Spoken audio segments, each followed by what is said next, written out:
Smart FM presents Tay-Day Way Show with Tung Desem Wadding In. Tay-Day Way Show.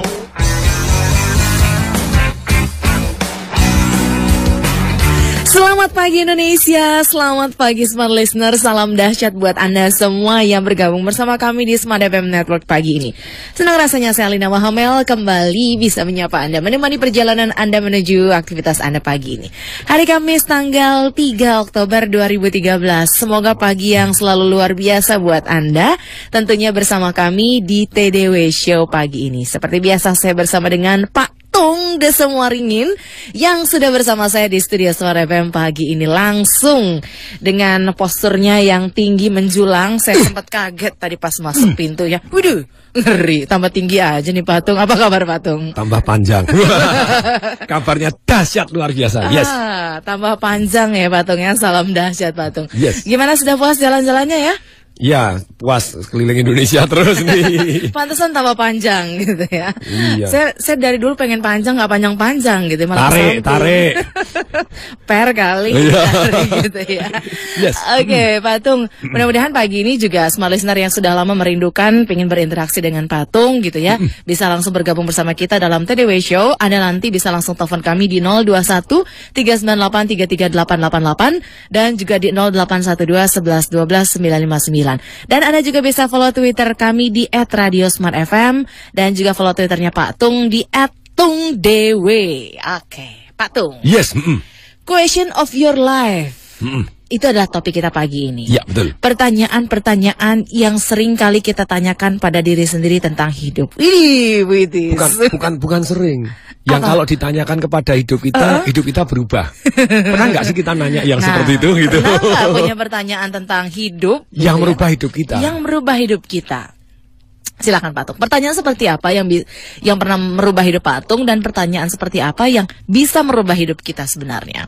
Jadi pertanyaan itu adalah salah satu ilmu berpikir. Jadi kalau kita ditanya, mikir dong. Itu salah satunya, kita akan tanya balik. Caranya gitu ya. Nah ternyata memang betul kau bilang, mikir dong, pakai otak. Ya caranya gimana? Kita tanya gitu. Sebetulnya pertanyaan itulah sebetulnya sudah bagian dari berpikir itu. Ketika kita tanya caranya berpikir, kita sudah mikir. nah kita sudah mikir gitu ya. Jadi kalau pertanyaan gini, jadi kebanyakan orang bertanya hanya untuk memecahkan masalahnya kehidupan sehari-hari. Gimana ya saya ini menghadapi masalah nih bos, marah-marah supaya tidak marah misalnya begitu ya. Aduh ada PR susah supaya PR-nya selesai gitu ya. Gimana caranya? Nah gimana caranya? Anda bertanya hanya untuk menjawab permasalahan yang 1 senti di depan hidup Anda. Gimana ya tambah kaya? Yang cepat 1 senti korupsi aja itu. Pagi ini baru heboh ada yang serem deh. Yang ditangkap itu ya. Aduh, Ya, itu. makin banyak yang korupsi. Heran saya Pak Tung. Jadi ketika kita bertanya, kita berpikir begitu ya. Dan kalau kita tidak pernah bertanya, kita boleh dikata ya kita hanya menjalani kehidupan kita sehari-hari. Pertanyaan itu datang spontan, tidak pernah didesain untuk merubah hidup kita. Ya. Pertanyaan yang paling penting, yang sering mengguncang orang tidak nyaman, itu ya. Kalau misalnya Mbak Alina nih saya tanya. Ya, silakan. Saya langsung mikir nih. Pada waktu, ya kalau ditanya kan mikir. Langsung kan? mikir. Itulah. Posisinya siap mikir gitu ya. Kalau meninggal nanti pengen dikubur atau dibakar? Oh ya, dikubur. Dikubur di sebelah mana? Di sebelah mana ya? Kubur di mana? Yang pasti di rumah lah. Dikubur di rumah. Kalau diizinkan itu ya. Ya, kalau tidak diizinkan di rumah? Ya di kebun kali. Nah ini pertanyaan kan tidak enak dah. Tapi pertanyaannya begini. Ya. Ada nisannya atau tidak ada nisannya? Ada. Penanda. Penandanya ada tulisan apa? Tulisan nama. Kalau 3 setelah nama Alina Wahamel terus 3 orang yang ini 3 apa? Dikenang sebagai apa gitu ya? Yes. Keluarganya, orang-orang terdekatnya mungkin bisa. Apa yang akan ditulis di nisannya? Aduh Pak Tung, saya nggak bisa mikir. Mulai shock. Saya nggak bisa mikir itu kalau pagi-pagi Pak Tung. Orang masih hidup gini kok.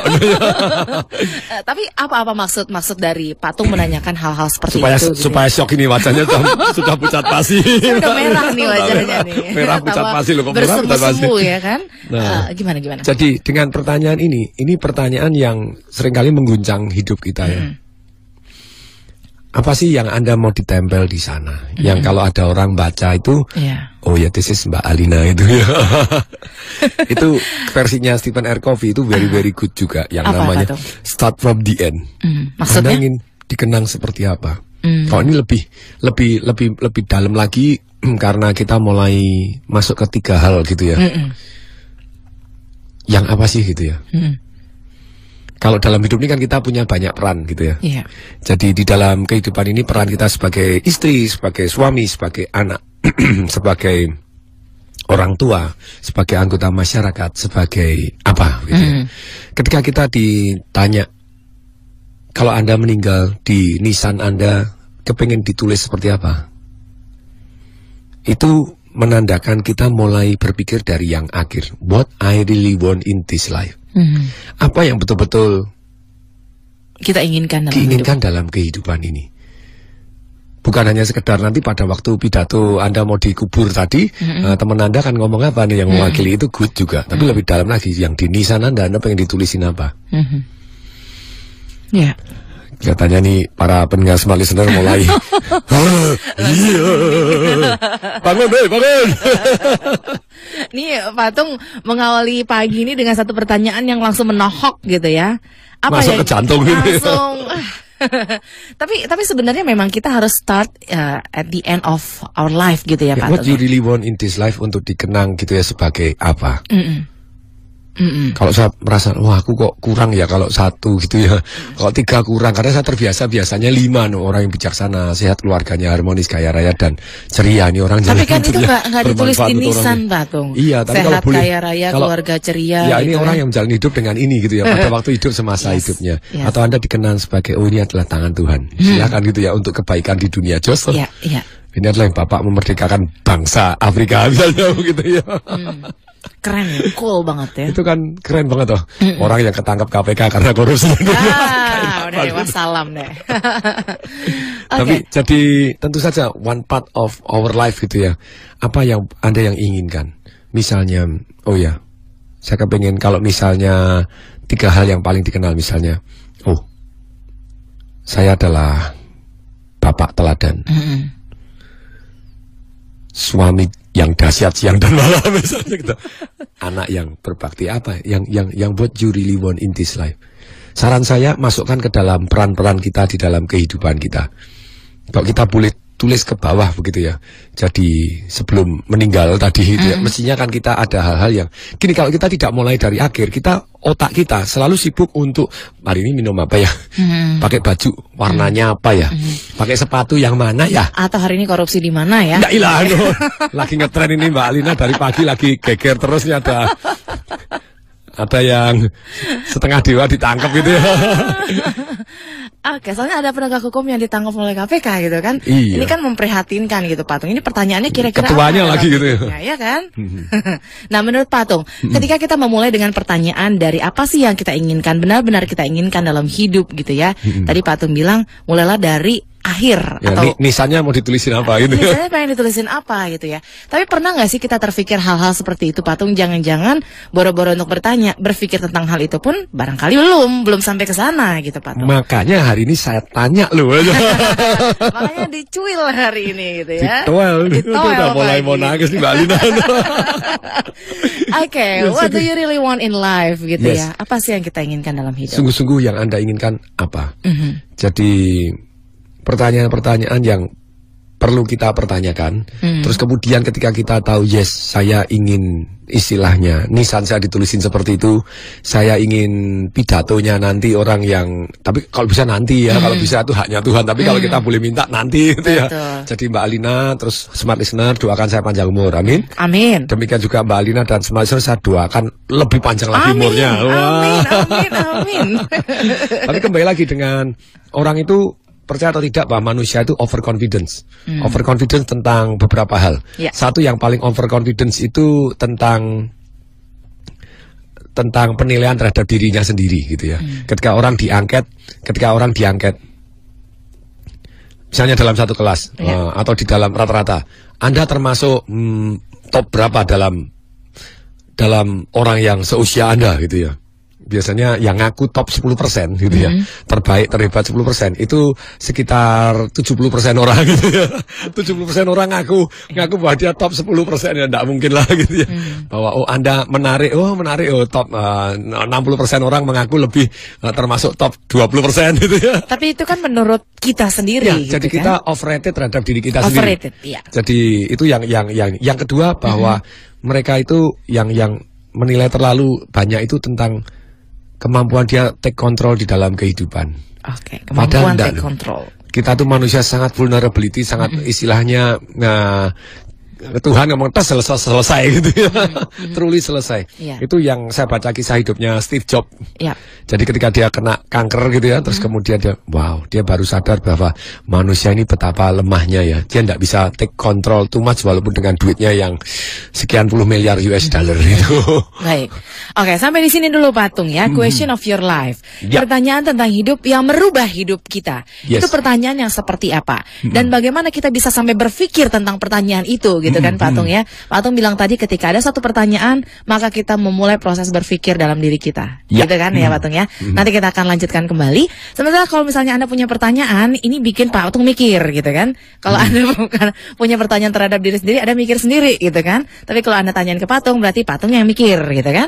Mbak Lina juga tambah mikir, kita mikir bersama. Oke, Anda bisa langsung kirimkan pertanyaan Anda lewat SMS di 0812 11 12 959 dan juga lewat line telepon di 021 398 33888. TDW Show akan segera kembali. TDW Show with Tung Desem Waddington. Question of your life. Apa sih pertanyaan yang seringkali Anda tanyakan terhadap hidup Anda yang merubah hidup Anda? Yang merubah ya harus yang ya. Harusnya Anda tanyakan sedemikian sehingga harusnya sering Anda tanyakan. Asik. Sering ya tanyanya. Terus biasanya pertanyaan-pertanyaan itu Patung, seringkali kan kita nanya, apa sih hidup saya ini gitu kan? Apa ya manfaat yang sudah saya berikan untuk orang-orang di sekitar saya, buat istri, buat anak, buat suami gitu kan, buat orang tua, buat pacarnya barangkali gitu kan, apa sih manfaatnya gitu. Tapi kan kata Patung, ayo mulai pertanyaan itu dari sesuatu yang paling ujung gitu kan. Pertanyaan yang benar-benar esensial itu dimulai dari ujung, dari kehidupan ini sendiri. Ya, nisanmu mau ditulisin apa? Nah, loh. Serem gak tuh? Nisannya mau ditulisin dengan apa? Di sini dimakamkan orang yang penuh dedikasi terhadap bangsa dan negara dan masyarakat dan keluarga dan Bapak kemerdekaan. Oke, silakan Patung tentang question of your life. Pertanyaan yang harus mengubah hidup kita. Yang mengubah hidup kita, yes. Jadi kalau kita bertanya, contohnya kita kan punya banyak peran di dalam hidup. Yes. Kalau misalnya kita tanya aja, begitu kalau saya sebagai seorang orang tua, saya ingin dikenang seperti orang tua seperti apa? Yes. Mbak Lina, kalau nantinya punya anak dan kepengen dikenang sebagai ibu yang apa? Ibu yang penuh kasih, ibu yang penyayang, dan ibu yang memberikan kemerdekaan dan juga kebebasan buat anak-anaknya dalam menentukan hidup yang terbaik dalam hidup mereka. Weh, dahsyat. Silakan, nanti boleh direnungkan lagi. Setelah direnungkan, pertanyaan berikutnya, supaya bisa menjadi ibu seperti itu, meluangkan banyak waktu untuk anak-anak dan mendengarkan cerita-cerita dalam hidup mereka. Kalau ternyata tuntutan ekonomi tidak memungkinkan dan terpaksa harus bekerja sedemikian sehingga jadi jarang-jarang membacakan cerita. Time management dong. Jangan suka menjebak Patung. Jadi dengan pertanyaan ini kita mau mulai jelas apa value kita yang penting di dalam kehidupan gitu ya. Kalau boleh dikatakan ketika kita urutannya jelas, misalnya mana yang lebih penting begitu ya di dalam kehidupan kita, semua relatif sendiri-sendiri. Dan kemudian bagaimana kita mencapai apa yang kita pentingkan tadi dengan the end of the nisan kita tadi gitu ya, ditempel ditulisin apa untuk dikenang ke sana, saya harus menjadi seperti apa di dalam peran-peran saya. Kalau jadi istri yang seperti apa gitu kan perannya. Betul. Tapi peran kita kan banyak kan Patung ya. Perannya banyak, makanya perlu kita tulis satu persatu. Kalau enggak kita luput. Luput itu gini, jadi kita fokus misalnya hanya satu doang. Wah, atlet tentang sehat, terus enggak peduli tentang relationship-nya gitu ya. Jadi kemudian tentang keuangan, lupa tentang spiritualnya misalnya. Ada yang spiritual terus sampai lupa tentang kebijaksanaan. Lupa spiritual itu lain dengan kebijaksanaan lain gitu ya. Nanti Anda akan mulai makin lama makin dalam lagi gitu ya. sometimes kita jadi di mana gitu yang kalau saran saya sih at least ada 6 bidang yang di dalam kehidupan kita yang kita nantinya masih ada peran-peran masing-masing di dalam bidang kita. Apa itu, Patung? Misalnya nomor 1 adalah tentang spiritual Anda. Spiritual, bidang spiritual. Apa goal spiritual Anda begitu ya? Iya. Apa yang betul-betul kalau Anda misalnya meninggal itu Anda pengen dikenang sebagai orang yang seperti apa? Boleh nggak saya tidak punya goal spiritual? Silahkan, itu masing-masing hak. Tapi ini salah satu bagaimana kita membuat lebih balance dalam kehidupan kita. Begitu ya. Yang kedua tentang goal finansial kita. Goal finansial, baik. Yes, di dalam finansial ini kita ingin dikenang seperti apa gitu ya? Boleh kok, manusia bebas merdeka gitu ya, apapun yang Anda inginkan gitu ya. Saya ingin dikenang sebagai seorang miliarder yang punya filantropi gitu, yang punya berbagai organisasi sosial yang membantu banyak masyarakat di seluruh dunia untuk membuat kehidupan mereka menjadi lebih baik. Kenapa tidak? Dan ketika Anda sudah punya goal-goal nanti dalam 6 bidang yang saya sebutkan ini, kemudian pertanyaan berikutnya, kalau Anda mau, biasanya kan how toh? Yes. When toh? Yes. Dengan siapa toh nantinya gitu ya. Dan sebetulnya pertanyaan yang nomor 1 adalah why dulu. Why? Kenapa Anda kok kepingin menjadi filantropi, kepingin jadi miliarder? Misalnya seperti itu. Apakah supaya dikenal orang atau apa? Tidak tahu. Atau apa ya? Ada rasa bahagia ketika berbagi. Betul sekali. Dan berbagi itu bukan hanya ngasih gitu ya. Ketika Anda terlibat dengan prosesnya, itu luar biasa. Pada waktu operasi katarak, kita TDW Foundation memberikan operasi katarak untuk sekian puluh orang di rumah sakit begitu ya. Dan ketika dokternya datang aja kita sudah merasa happy. Aduh, dokter-dokter kok ya mau baik gitu ya, memberikan diskon begitu besarnya untuk orang-orang yang begini. Terus rumah sakitnya juga baik sekali meminjamkan alatnya gitu secara gratis, walaupun kita bayar sedikit gitu ya, istilahnya untuk hanya kosnya saja. Terus kemudian dari orang yang datang tidak bisa melihat, pulang langsung bisa ngelihat, wow, itu satu perasaan yang tidak ternilai gitu ya ketika Anda terlibat. Tapi pertanyaannya setelah why Anda kepingin, kalau gini sebetulnya bukan, banyak orang selalu tanya how supaya saya bisa mencapai goal finansial saya, goal spiritual, goal apa saya. Nah, bukan how-nya terlebih dahulu, tapi why. Why-nya dulu. Kalau why-nya big enough, how-nya keluar sendiri yuk. Why big enough, maka how-nya keluar gitu ya. Caranya tahu, langsung dapat caranya gitu ya Patungnya. Artinya alasan yang begitu kuat kenapa kita begitu menginginkannya gitu. Oke. Kalau Anda tidak punya alasan sangat kuat, alasan sangat kuat itu apa sih? Nah, karena saya terbiasa bertanya, jadi akhirnya sampai mudah dicerna begitu ya. Alasan sangat kuat itu adalah nikmat dan sengsara. Woi, nikmat dan sederhana toh? Jadi ketika tapi bukan sengsara buah nikmat kan? Itu apa itu malam pertama itu? Boleh juga. Jadi ternyata kalau kita nikmatnya jelas sekali. Pada waktu saya mau nulis buku, dulu bertahun-tahun tidak jadi bukunya. Ya cuma kepengen doang. Tapi begitu punya alasan sangat kuat, hampir kena tsunami, bukunya jadi gitu ya. Wah, ini Tuhan anytime gitu ya. Betapa vulnerability-nya manusia ini betul-betul tidak bisa mengontrol everything in life gitu ya. Masih depend on alam semesta dan depend dengan begitu banyaknya faktor, termasuk salah satu yang paling kuat, powerful di dunia ini gitu ya. Artinya menarik apa yang barusan Pak Tung sampaikan. Seringkali kita tuh lupa ataupun tidak terfikir untuk melakukan sesuatu dengan alasan yang begitu kuat sampai ada satu kejadian atau momentum yang benar-benar menyentuh hidup kita gitu Pak Tung. Kayak tadi Pak Tung, tidak akan selesai bukunya kalau tidak ada kejadian tsunami gitu kan. Atau mungkin orang lain tidak akan berubah kehidupannya mungkin ketika orang tuanya tidak meninggal barangkali. Ketika orang tuanya meninggal atau bapaknya atau ibunya meninggal, baru menyesal sekali dan saya ingin merubah kehidupan dan membuat lebih baik. Seringkali kan ada kejadian-kejadian yang justru membuat orang itu jadi kayak sebuah momentum gitu Pak Tung. Nah, semoga hidupnya lebih baik. Tidak perlu sampai terjadi toh. Semoga hari ini sudah jadi momentum toh. Jadi today is your new life gitu ya untuk pertanyaan baru ini dan biasa hidup baru. Nah, sekarang pertanyaannya tadi, ketika saya sebut dulu 6 bidang ya yang harusnya kita tentang spiritual, tentang finansial, kemudian intelektual. Intelektual ini kalau mau ditambah yang ketiga ini, intelektual plus hati nurani gitu ya. Intelektual plus hati nurani. Itulah kebijaksanaan. Bijaksana itu bukan intelek doang, tapi tidak punya hati, atau punya hati doang tapi kagak intelek kan repot juga gitu ya. Itu namanya wisdom gitu ya. Yang intelektual dan punya hati tadi. Kemudian yang keempat adalah goal di bidang kesehatan Anda. Goal di bidang kesehatan, baik. Di bidang kesehatan Anda. Yang kelima goal tentang relationship Anda. Baik. Relationship ini tentu saja dengan istilahnya orang-orang terdekat Anda.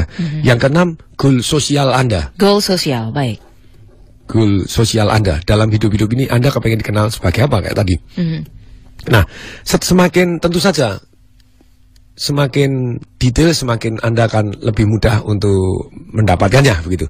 Tetapi dalam hal ini, ketika Anda sudah misalnya punya goal tentang relationship, saya kepengen lebih harmonis.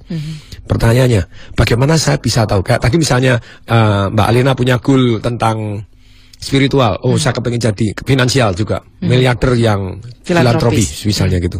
Ukurannya apa? Bagaimana Mbak Alina bisa tahu bahwa Mbak Alina sudah sampai di goalnya? Ya, ketika semakin banyak orang yang terbantu. Banyak itu berapa? 2? Banyak kan lebih dari 1 gitu ya. Nah, dengan pertanyaan ini, bagaimana Anda bisa tahu bahwa goal ini sudah tercapai? How? Kalau enggak kan Anda enggak pernah merasa tercapai toh? Betul. Harus ada ukuran yang jelas. Jelas dong kalau udah. Iya. Prinsip manajemen manajemen ya, Patung ya. Yes. Ukuran yang jelas. Betul. Prinsip manajemen. Anda tidak bisa meningkatkan sesuatu hal kalau tidak bisa diukur. Ya. Ini prinsip ya. Jadi ketika Anda punya yes, saya dalam hidup pengen dikenal seperti ini, dan kemudian saya mainkan peran seperti ini, dalam peran seperti ini saya kepengen punya goal finansial seperti ini, saya kepengen punya goal istilahnya spiritual seperti ini. Ukurannya apa? Bagaimana saya bisa tahu? Bagaimana Mbak Alina bisa tahu ketika Mbak Alina seperti itu? Apa? Kalau misalnya kayak goal finansial gitu ya, goal intelektual plus hati nurani gitu kan, atau goal di bidang apa nih, goal sosial katakanlah, mungkin masih bisa measurable gitu, artinya diukur gitu ya Patung ya. Sementara goal spiritual, terus goal yang kaitannya dengan rasa bahagia itu ukurnya gimana itu Patung? Kalau bahagia ceritanya kayak tadi tuh, keluarga harmonis. Ukurannya apa? Ukurannya apa? Kalau ukurannya saya harmonis 2 aja gitu ya. Apa tuh? 1, jumlah pertempurannya mulut ini. Istilahnya understandingnya timbul. Understanding timbul itu salah satunya tidak terjadi pertempuran mulut atau apalagi pertempuran gaplok-gaplokan fisik kan enggak. Tapi dalam hal ini ukurannya begini, kalau saya tidak bertempur secara mulut sampai lebih dari 3 kali, jadi kurang dari 3 kali dalam 1 bulan, berarti saya rukun. Dan kalau saya berantem tidak lebih dari 1 hari, berarti saya rukun. Artinya ukuran-ukuran itu bisa dibuat sesederhana mungkin ya Patung ya, untuk mengukur bahwa kita sudah sampai atau tidak pada tujuan itu. Lu kalau berantem masih berhari-hari, wah itu gak rukun, gak harmonis. Kalau harmonis itu mungkin beda mulut hari ini, pagi ini, tapi malam sebelum tidur selalu harus sudah damai, misalnya gitu. Itu 1. Kalau yang kedua saya ukurannya jelas kok. Apa tuh? Jumlah ml. Bagaimana Anda ngaku bahwa keluarga Anda harmonis kalau setahun Anda ml-nya cuma setengah kali? Dibuka, ya ada jadi, waduh. Nah, dengan ukuran-ukuran seperti ini, kita bisa kejar dan bisa ditingkatkan dong. Oh, saya kepengen lebih harmonis. Ada orang bilang, aku capek, aku enggak begini, dan ngaku harmonis. Tanda tanya gitu ya. Semakin Anda lupa tuh nih menikah sudah berapa tahun? 16 tahun ya, lumayan juga gitu ya. Masih jos pokoknya ya. Jadi sebenarnya memang ukuran-ukuran dari 6 bidang yang tadi Patung jelaskan tadi sebenarnya sederhana, kita bisa mengukurnya apakah kita sudah sampai pada tujuan itu ya Patung ya. Yes, kalau semakin tidak terukur, ya semakin kita tidak tahu caranya. Ya. Bagaimana kita bisa tahu bahwa kita sudah mencapai yang kita inginkan tadi? Kalau tidak terukur. Nah, makanya kita tanya seperti ini supaya kita tahu. Supaya saya tahu. Contohnya, saya kepingin sekali gitu punya goal pada waktu itu di tahun 2001 gitu. Saya nulis goal. Tulis ingin menjadi pembicara terbaik di Indonesia. Yes. Ukurannya apa? Nah, kalau tidak jelas ukurannya kan tidak bisa toh. Lalu ukurannya apa? Saya bilang, ada majalah yang menulis bahwa Tung Suwaringin adalah pembicara terbaik gitu ya. Akhirnya ada yang menulis ya? Ada gitu ya. Majalah marketing, kemudian sebagai Tung Suwaringin pelatih sukses nomor 1 di Indonesia, pembicara terbaik di Indonesia pada waktu itu. Terus ada beberapa majalah yang nulis, wow berarti ada tolak ukurnya. Ada tolak ukurnya gitu. Ya. Sampai di situ Patung, nanti kita jelaskan lagi ya Patung ya. Nanti kita bahas lagi mengenai question of your life. Barangkali Anda juga punya pertanyaan. Ini ada banyak sekali sudah pertanyaan yang masuk ya Patung ya. Nanti kita akan jawab ya Patung yang sudah kirimkan pertanyaan lewat SMS maupun sudah mention kita lewat Twitter di @radiosmartfm. Tung Desem Waringin Show atau TDW Show akan segera kembali setelah jeda komersial berikut ini. TDW Show with Tung Desem Waringin. Ya, kita lanjutkan kembali TDW Show masih dengan kedahsyatan yang sama bersama dengan Mbahnya Dahsyat Indonesia yang Sakti Mandraguna. Ada Pak Tung Desem Waringin. Yes. Oke, silakan Anda yang ingin bergabung bersama kami di line telepon 0213983388 tentang question of your life gitu ya. Nah, Pak Tung, kata Pak Tung tadi kan kalau kita bertanya tentang hidup kita mulai berpikir. Karena seninya dari sebuah pertanyaan adalah membuat kita mampu untuk berpikir gitu ya. Dan tadi Pak Tung bilang adalah pertanyaan yang paling dasar adalah why. Kenapa gitu ya? Ya, ketika Anda sudah tahu what-nya. Oh ya, saya mau ini tadi di 6 bidang tadi, spiritual, finansial, wisdom Anda yaitu intelektual plus hati nurani Anda, kesehatan, relationship Anda, sosial Anda. Terus kemudian goalnya ini juga harus tadi terukur. Terukur, measurable. Pertanyaannya gini, kapan saya bisa tahu kalau saya sudah mencapai ini? Oh, kalau sudah begini berarti saya sudah mencapai. Oke. We can continue next gitu ya. Nah, itu penting. Kalau enggak, nanti Anda enggak ngerti siapa yang lebih kaya. Bagaimana Anda sudah tahu bahwa Anda sudah kaya? Ya, apa ukurannya? Ukurannya apa? Ya. Nah, kalau enggak jelas kan enggak bisa gitu ya. Tahan sampai situ dulu, Pak. Baru semangat banget ini. Biar tambah semangat, kita bergabung dengan penelpon yang sudah bergabung bersama kita pagi ini. Ada Pak Igun. Halo, selamat pagi Pak Igun. Salam dahsyat pagi ini untuk Anda. Salam dahsyat, Mbak. Oh, kayaknya kurang semangat sih Pak Igun. Ayo dong, semangat lagi yuk. Langsung sambung dengan Pak Tung, silakan. Oke, Mbak. Ini momen yang baik ini saya pingin. Salam dahsyat Pak Igun. Salam dahsyat Pak Tung. Silakan Pak Igun. Oke, silakan.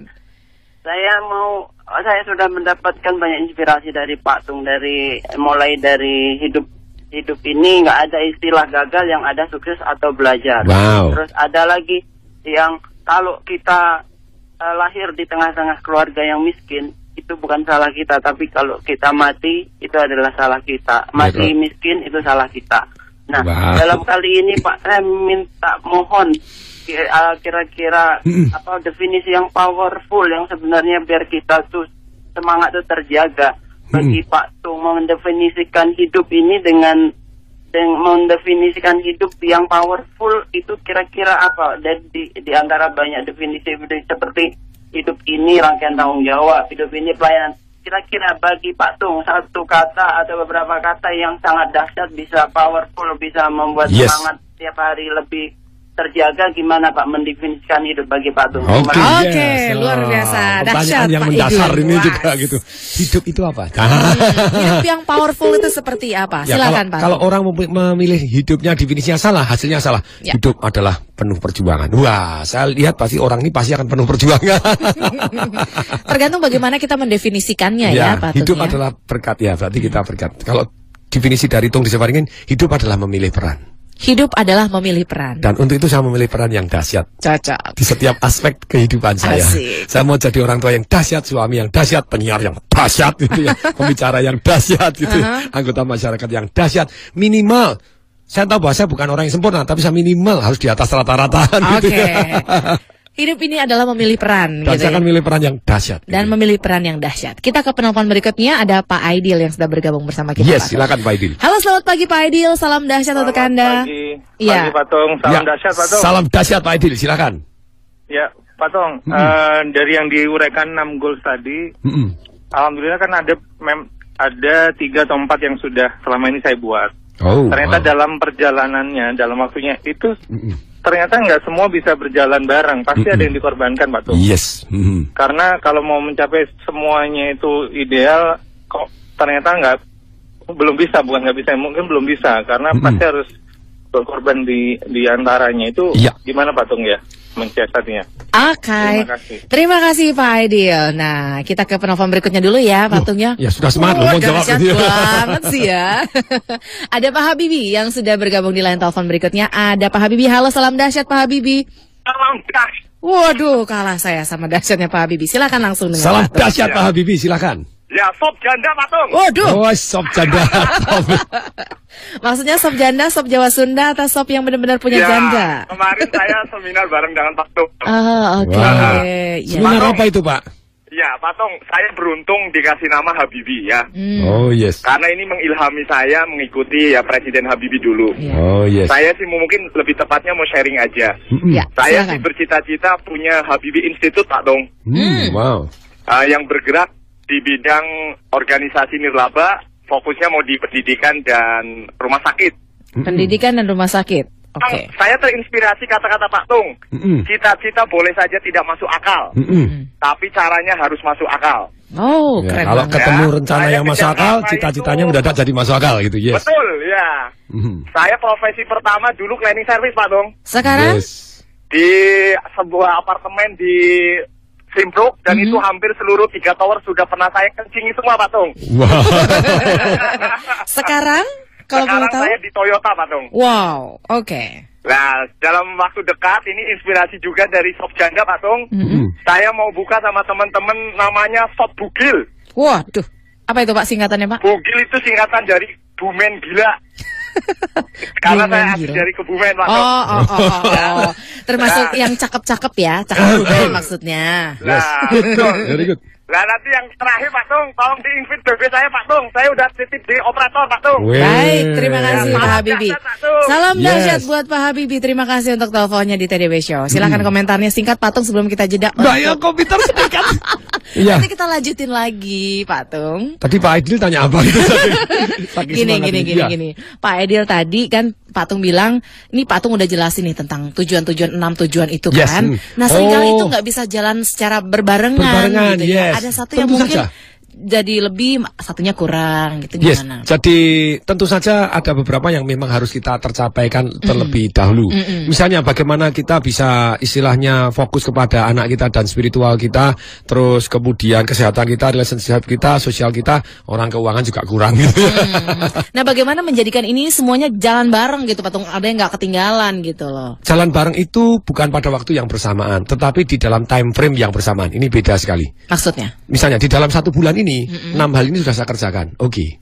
Saya secara spiritual apa yang saya lakukan, secara finansial saya mengarahkan ke mana, secara wisdom saya harus belajar seperti apa. Nah, dalam 1 bulan ini harus terkerjakan. Dalam 1 minggu itu harus terkerjakan. Nggak bisa di dalam 1 jam yang sama ngerjain 6-6-nya, nggak bisa toh. Tapi dalam 1 time frame yang bersamaan itu bisa.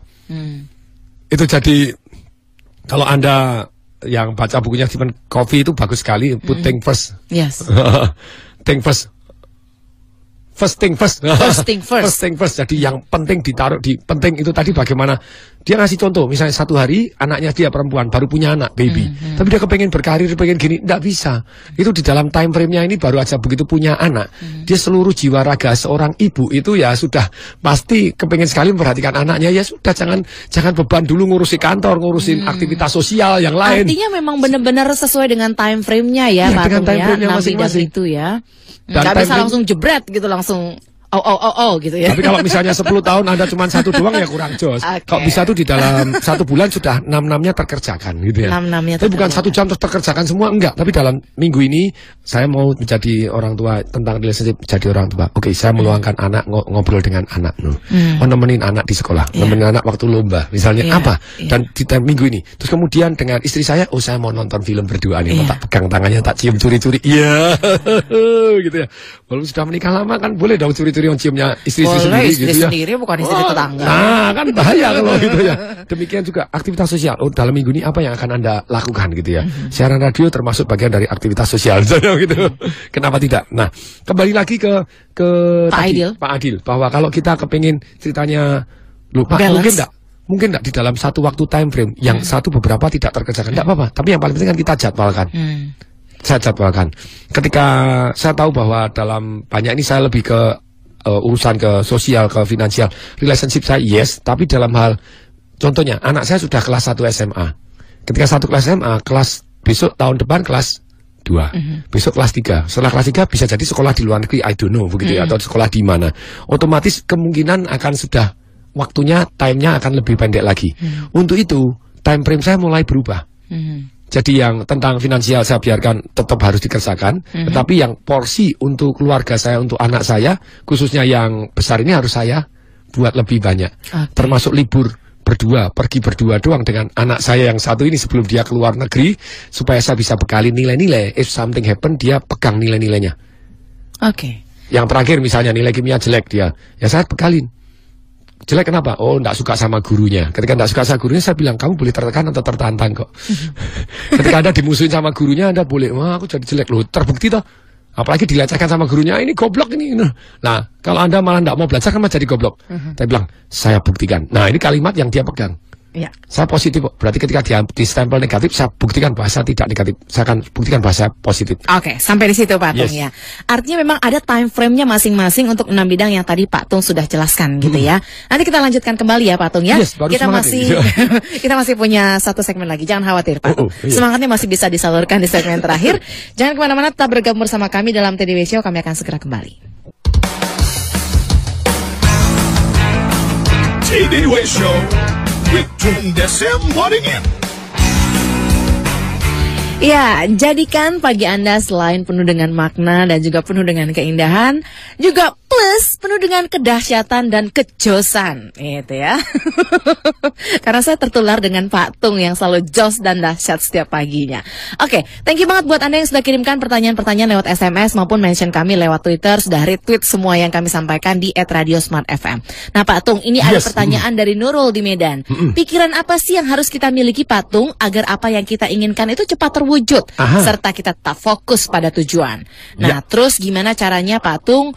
Ini juga pertanyaan berikutnya, senada gitu ya, apa yang disampaikan oleh Nurul tadi tapi tidak menyebutkan namanya. Bagaimana cara berpikirnya agar apa yang kita pikirkan itu sejalan dengan apa yang kita kerjakan Pak Tung? Antara yang dipikirkan dengan yang dijalankan itu cocok gitu Pak Tung, itu gimana caranya? Biar matching. Jadi tadi ketika kita what-nya sudah jelas, apa yang kita inginkan dan kapan kita tercapai jelas. Kemudian big why, dengan adanya why yang big, alasan yang sangat kuat, sengsara yang luar biasa kalau saya tidak mencapai, nikmat yang luar biasa kalau saya mencapai. Dengan demikian mendadak yang kita lakukan selaras mengarah ke tempat yang kita inginkan. Kalau enggak, why-nya not big enough, jadi kita lupa begitu. Jadi untuk apa? Enggak jelas gitu ya why-nya. Nah setelah why-nya big enough, daripada Anda cari how, caranya. Banyak orang kan hidup caranya dan enggak dilakukan tuh.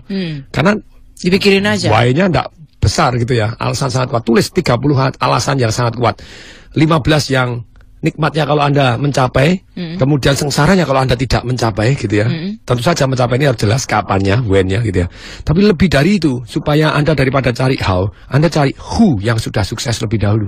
Artinya ada mentornya. Yes, daripada Anda cari how caranya gimana, tanya siapa yang sudah sukses. Oke. Gemuk pengen langsing, tanya cari siapa, Deddy Corbuzier misalnya, begitu ya, lagi tren. Nah terus silakan, apa yang betul-betul, yang Anda betul-betul, oh yang dari miskin jadi kaya, siapa? Begitu banyaknya orang-orang yang di kanan kiri kita yang sebetulnya dalam posisi yang lebih jelek dari kita, akhirnya berhasil mencapai yang lebih baik, jauh lebih baik dari kita, dalam waktu yang lebih cepat dari kita. Apa yang dia lakukan? Dan caranya learn from the best gitu ya Pak Tung. Yes. Ya, bukan hanya learn from the best, kalau bisa work with the best. Wah, itu work with the best. The fastest way itu yang cara yang tercepat adalah kerjasama dengan orang-orang yang terbaik yang sudah berhasil di bidang yang Anda ingin berhasil. Pemenang Nobel Fisika. Nyontek dari orang-orang sukses itu boleh ya Pak Tung ya? Bukan hanya boleh, wajib. Wajib. Oke. Nothing new under the sun, tidak ada yang baru di bawah langit ini. Matahari ini, tapi kan kita harus modifikasi lebih baik. Contohnya, saya ketemu dengan Profesor Yohanes Surya gitu ya. Dia bilang pemenang Nobel Fisika sejak tahun 61 itu adalah asisten pemenang Nobel Fisika sebelumnya. Selama ini, lo mungkin tidak Anda utuk-utuk menemukan terus jadi pemenang Nobel Fisika, ya mungkin aja, kenapa tidak? Tapi kemungkinannya kan jauh lebih besar. Setiap tahun pemenang Nobel Fisika dari mana? Asisten pemenang Nobel Fisika sebelumnya. Nah, dia Profesor Yohanes Surya ini di Surya University, dia bilang, saya kepengen orang Indonesia dapat Nobel nantinya. Caranya gimana?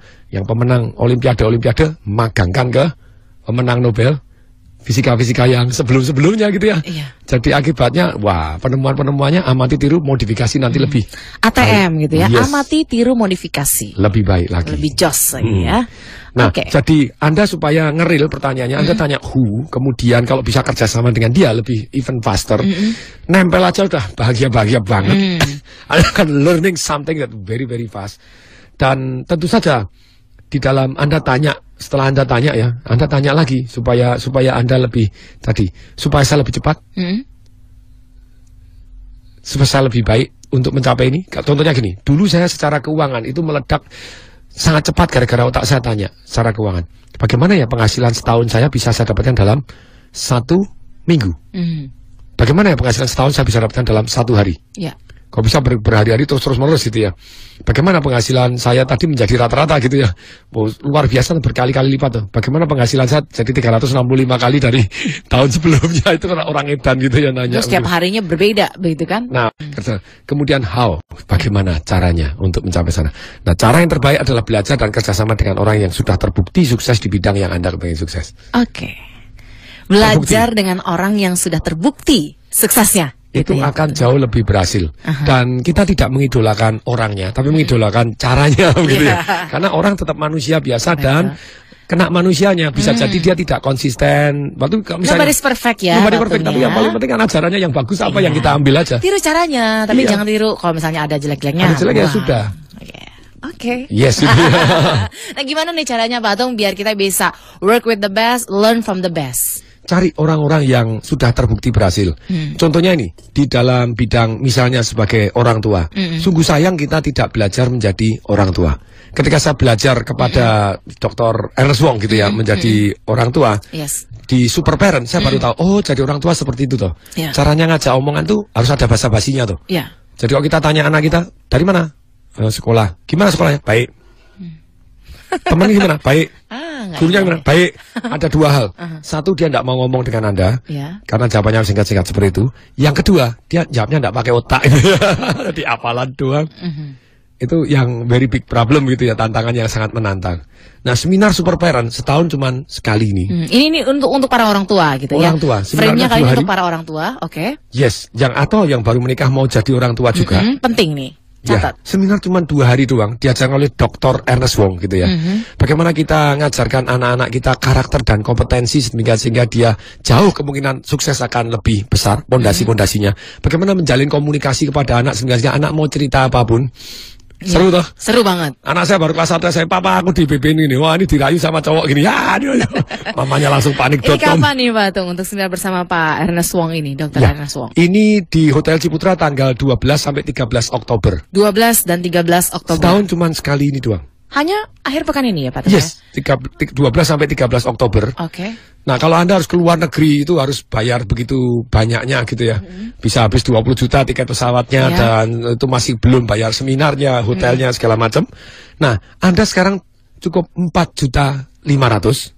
Dan bagi 10 pasangan yang pertama yang Anda daftar, Anda 4.500.000 bisa berdua. Oke, 4.500.000 bisa berdua. Kemana mendaftarnya Pak Atung? Anda SMS nama Anda, kemudian di 08111 081-nya 3 kali. 63873. Oke, langsung 08111 63873 untuk seminar parenting Super Parenting bersama Dr. Ernest Wong di tanggal 12 dan 13 Oktober ya Pak Atung ya. Jam 9 sampai jam 5. Jam 9 sampai dengan jam 5. Dan ini suami istri datang, mereka kan jauh lebih rukun. Oke. Seperti Pak Atung dan istri. Gitu ya. Akan jauh lebih rukun. Amin. Oke, Pak Atung langsung Anda mendaftar ke sana ya. Pak Atung, waktu kita terbatas banget, harus kita akhiri TDW Show untuk pagi ini. Tapi sebelum kita akhiri, kita akan mengumumkan siapa yang mendapatkan 3 buah CD Happiness Revolution dari Pak Atung. Ada Pak Aidil, ada Nurul di Medan, dan juga Pak Igun yang sudah bergabung bersama kita pagi ini. Pak Atung, thank you banget untuk inspirasinya dan juga kedahsyatannya. Ditularkan lagi minggu depan ya Pak Atung ya. Kita lanjut lagi dan kita akhiri. Untuk TDW Show pagi ini, saya Alina Mahamel dan Tung Desem Waringin. Kami mengucapkan salam dahsyat. That was TDW Show with Tung Desem Waringin. Brought to you by Smart FM Network.